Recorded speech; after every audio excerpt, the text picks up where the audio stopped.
فيه شيء سقط لا يقرأ وحداه بوليس أوفري. المهم je fus conduit à la villa des moineaux, locaux de la police des renseignements généraux, contiguë à la cité Mahidine. ثم يذكر بالتفصيل كيف عذب لليوم الأول ولليوم الثاني ولليوم الثالث ولمدة 10 أيام، طريقة التعذيب ومن عذب، ويذكر الأسماء. إذا أمكن نديروا فوتوكوبي ونوزعوها، خلي الملف يطلعوا عليه الإخوان الصحفيين والصحفيات. بارك الله فيكم وشكرا، وكل عام وانتم بخير.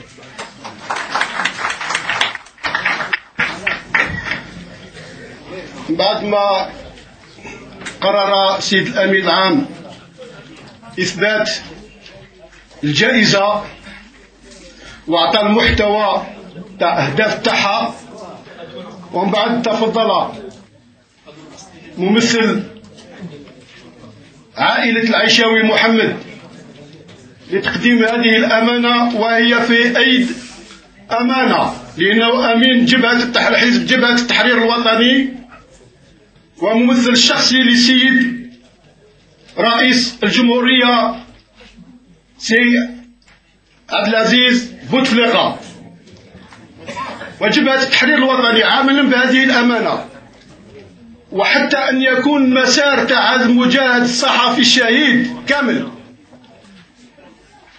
يسرني جدا أن أستقبل في هذه القاعة إخوان صحفيين باحثين اللي كتبوا في تاريخ الحركة الوطنية وثورة التحرير، ومن بينهم أخ يقدم عدة معلومات حول المسار تاع هذا الشهيد، وهو الأستاذ عفرون محرز في كتابه ميموار دو ترطامب. ولكن أنا مسرور جدا أيضا بوجود أمامنا ومعنا بأخينا المجاهد الكبير من عائلة شولي، اللي هو مقيم في الجزائر من قبل الجزائر، واللي شارك في جبهة التحرير الوطني وثورة جبهة التحرير الوطني، وعمل في إعلام، واللي عرف أيضا الشهيد العيشاوي محمد. ونظن باللي احنا اللي جايين في الجيل الثاني، وعندنا هنا أولاد عائلة الشهيد في الجيل الثالث، وهذا الأرشيف يكون الأجيال المقبلة. نسكت ونعطي الكلمة لأخينا المجاهد سي شولي ليتفضل مشكور.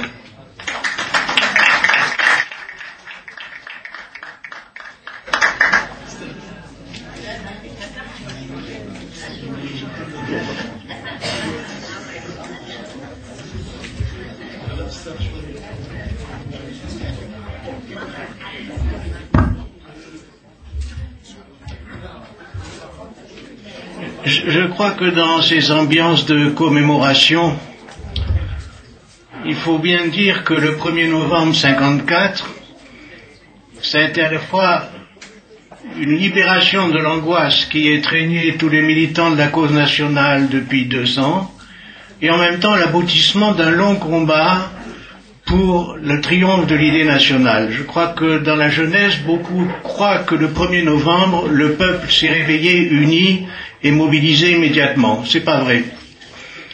Il y a eu des militants qui ont souffert pendant plusieurs années avant, et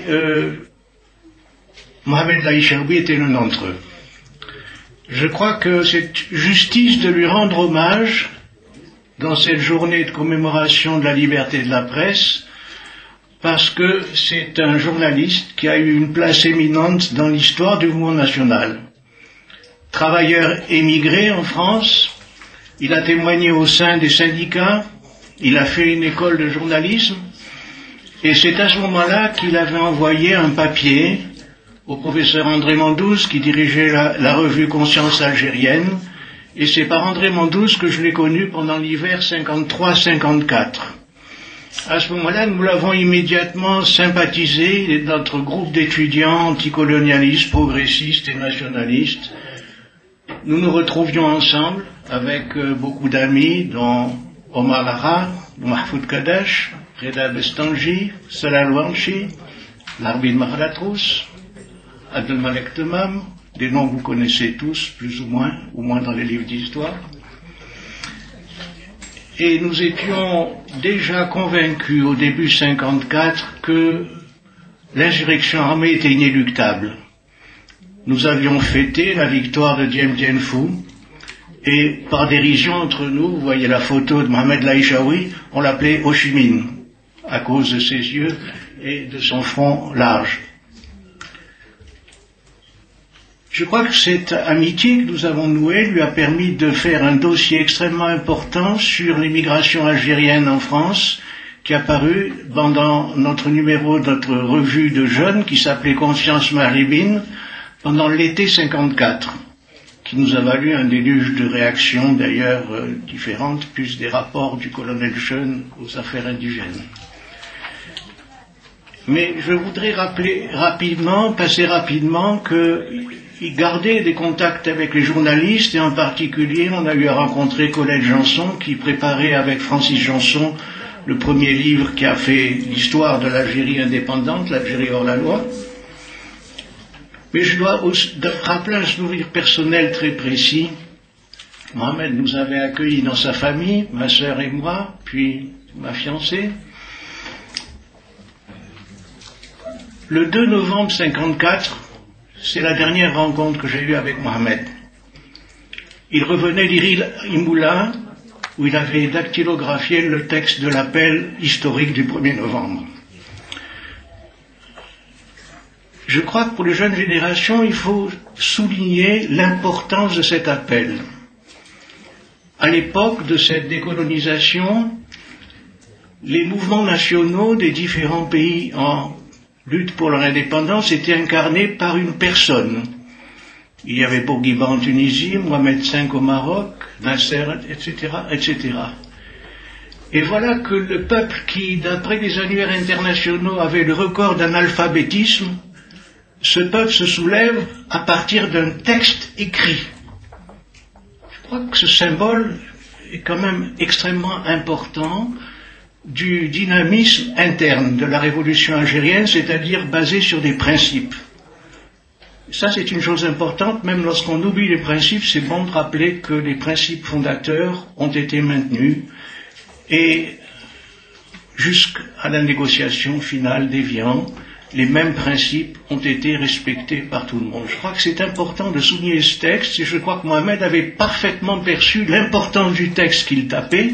C'est pas lui qui l'a rédigé, mais il l'a tapé. Si bien que, comme nous avions vécu tous ensemble, tout le groupe dont j'ai mentionné les noms, les difficultés de la crise du MTLD pendant l'été 54, je n'étais pas structuré au MTLD, mais j'étais sympathisant à l'époque, lorsqu'il est venu me dire, au soir du 2 novembre 54, Pierre, c'est ni les uns ni les autres, mais c'est sérieux. Qu'est-ce que ça voulait dire dans son texte? C'était ni les messalistes ni les centralistes, c'était autre chose, et c'était sérieux. Et je dois dire qu'à ce moment-là, j'étais peut-être mûr, mais c'est à ce moment-là que j'ai choisi mon camp.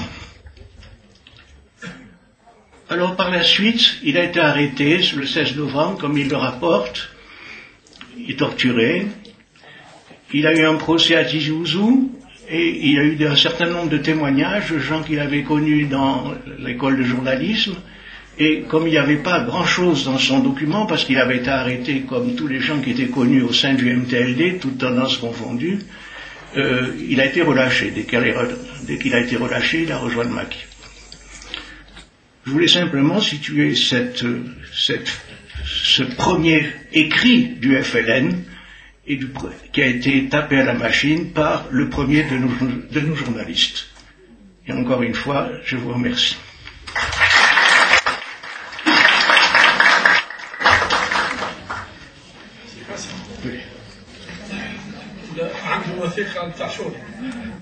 Devant ce témoignage, où trouvais-je les mots pour dire autre chose?